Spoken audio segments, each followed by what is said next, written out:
Project was automated instantiation of designed experiments with additive manufacturing for HP Labs and Will Allen. The people working on it are Paul Lee, who's worked on the optimization code and formula in Python, as well as creating shapes in SolidWorks, myself, Aaron Villasenor, who's worked on the graphical user interface, or GUI, in C# with help from Paul, and Devin Swift, who's worked on the code for integrating my GUI into SolidWorks, as well as writing the code to change variables within SolidWorks itself in C#. Our client, Will Allen, gave us the challenge to create a program that uses statistical models to optimize various objects in SolidWorks and to automate the various processes one takes when creating objects in SolidWorks. The bronze medal to this program was to make it work with basic shapes such as a propeller or an L. The silver medal of this program was to get it to work with a general shape, various other shapes. And the gold medal to this program was to make it work with more complex structures such as bridges with X's as support structures. Our project outline started with creating basic shapes in SolidWorks to gain familiarity. Then we created the main component of this project, the add-on, which creates variables and constraints and allows the user to manipulate the basic object that they have. Next was conducting experiments on the objects that one had created. And lastly was to feed the data gathered from the experiments into our Python optimization program, which we created using statistical models. We've had to make some changes and revise our plan over the course of this project, especially regarding the technologies we used. For example, we looked at various different formats for our performance functions such as least square approximation, linear regression, and even machine learning. Ultimately, we ended up using linear regression since we figured it would be the most effective method of the ones listed. We'd also planned on using software that is used mainly for statistics like R or JMP, but we found that Python was the best choice for us since it had libraries that we could use and it is what we were most familiar with. We had also initially started the term printing L's to see how they would hold against weight attached to them. We measured their stability, but we switched over to a propeller and launcher model since it was easier to record data on. We're currently trying to maximize the airtime before a propeller hits the ground with the randomized propellers our program randomly generated. The way we're currently running the experiments is that we have one person on the second floor of the Kelly atrium launching the propellers, another person on the first floor with a stopwatch and spreadsheet open to record the time from launch until the propeller hits the ground, and a third person picking up the propellers, sorting them, and giving them back to the person on the second floor to repeat the experiment. The launcher helps maintain uniformity across our experiments and makes the airtime more noticeable, as we're dealing with minimum airtimes of just over a second, and our maximum airtime so far have been around 2.5 seconds, so just dropping the propellers would make the data recorded less meaningful. We're constantly fine-tuning our optimization program to get better results, meeting with experts around campus such as graduate students who work in statistics and professors who work in physics or aerospace to see which type of propeller would be the most efficient. Our client Will Allen also invited us to the HP campus here in Corvallis, where we were able to meet with his co-worker who specialized in statistics. As of this recording, we've run our experiment 5 times each on our 2 runs of models, with a 3rd run planned after spring break, as well as looking into changing our optimization formula to get more precise data. Next, we will have Paul give the demo of our program. This is our demo video. First, I will open the propeller file.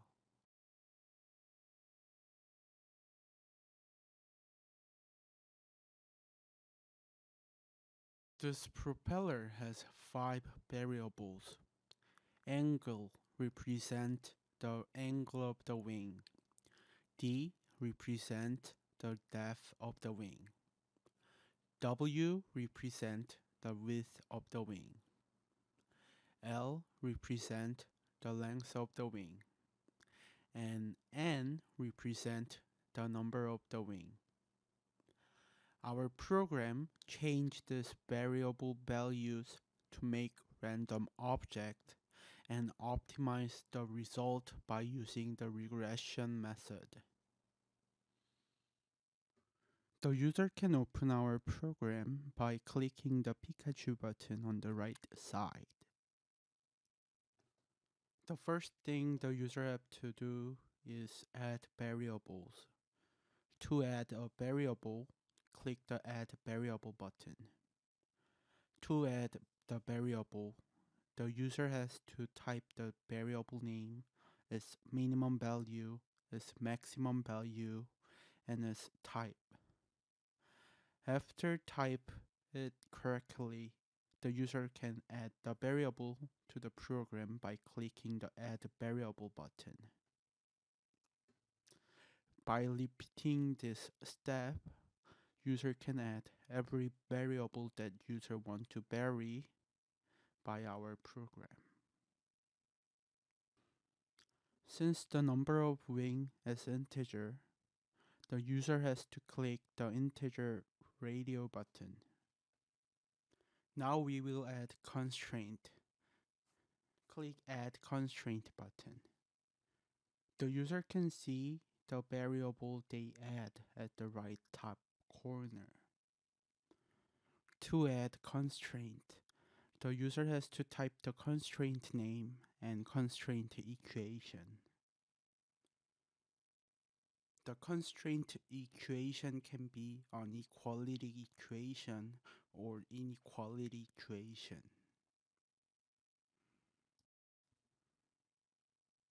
The user can load constraint and variable setting by clicking the Load button.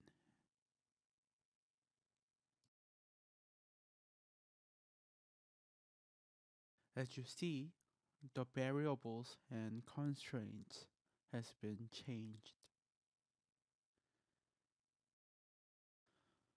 The user can save and load the constraint and variables by the Save and Load button.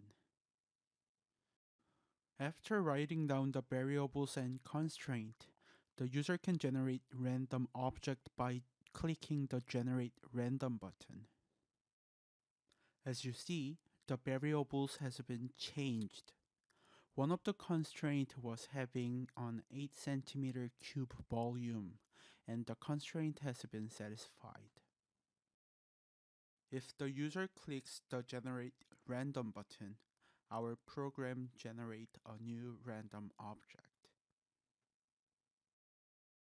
As you see, the constraint has been satisfied. To use the optimization feature, the user has to 3D print the objects and test them. The user can generate a number of random objects by setting up number of samples and clicking the button below.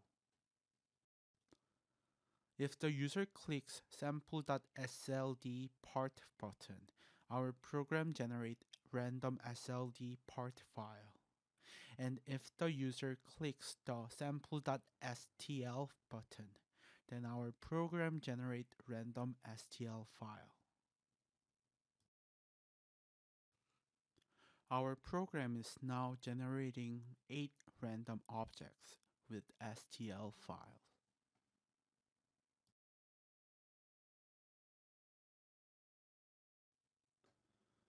This is the result of Generate STL button. The first CSV files contain information about the variables, constraints, and samples. To use the optimization feature, the user has to fill in the result column.